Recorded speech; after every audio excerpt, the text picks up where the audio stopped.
উত্তর দিতে হবে, ঠিক আছে? একটু মাথা নেড়ে হ্যাঁ বলে উদ্ধার করো।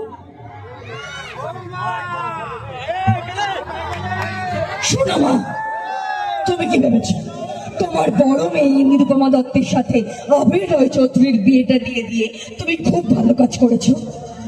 আমি বলছি, তোমার বড় মেয়ে নিরুপমা দত্ত কোনোদিন এই বিয়েতে সুখী হবে না। আমি ওকে সুখী থাকতে দেবো না। বলরয় চৌধুরী বাড়ি থেকে তোমার বড় মেয়েকে টেনে হিঁচড়ে নিচে নামাবো। আবিরকে বিয়ে করবো আমি, এই উর্মিমালা দত্ত। মোহিনীদের মডেল হব আমি, এই উর্মিমালা দত্ত। রয় চৌধুরী বাড়ির বড় বউ হব আমি, এই Urmimala Dutta. And it's my challenge, মা। Thank you. জোরে হাতের তালি। কাকে বেশি ভালো লাগে, সৌমিকে না উর্মিকে? হ্যাঁ, সৌমিকে ভালো